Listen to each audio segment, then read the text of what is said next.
ఆయన మారారు, ఆయన తీరు మారింది. ఎలాంటి నాయకుడినైతే కార్యకర్తలు కోరుకుంటారా అలాగే మారిపోయారట వైసీపీ అధినేత జగన్. ఓటమితో ఎంతో నేర్చుకున్నారట.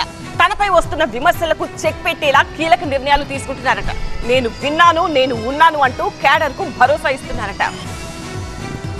ప్రజలకు అందుబాటులో ఉండరు, కార్యకర్తలను అసలే కలవరు.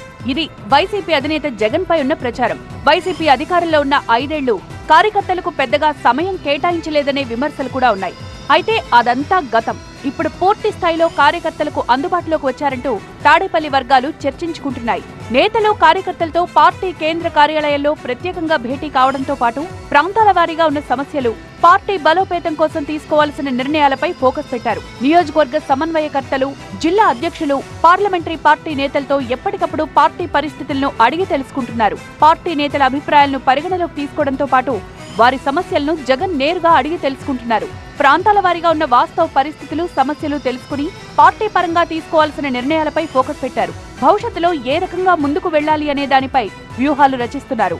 2024 ఎన్నికల్లో 11 సీట్లకు మాత్రమే పరిమితం కావడంతో వైసీపీ క్యాడర్ నిస్తేజంలో ఉంది. కూటమి ప్రభుత్వం అధికారంలోకి వచ్చిన తర్వాత రాష్ట్రంలో జరుగుతున్న పరిణామాలు, వైసీపీ నేతలపై నమోదవుతున్న కేసులు, అరెస్టులతో కార్యకర్తలు కొంత నిరుత్సాహానికి గురవుతున్నారు. వాళ్లలో ఉత్సాహం నింపి పార్టీ కార్యక్రమాల్లో యాక్టివ్ అయ్యేలా జగన్ ఫోకస్ పెట్టారట.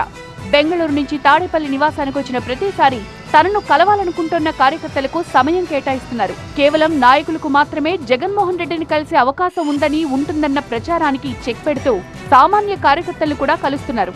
నేతలకు కార్యకర్తలకు మధ్య ఉన్న గ్యాప్ ను తగ్గించే ప్రయత్నం చేస్తున్నారు. జిల్లాల వారీగా కార్యకర్తలను కలిసి వారితో ఫోటోలు దిగి వారి మంచి చెడు అడుగుతున్నారు. మొత్తంగా క్యాడర్ ఫస్ట్ అన్నట్టుగా జగన్ మారారు అనేది పార్టీలో టాక్.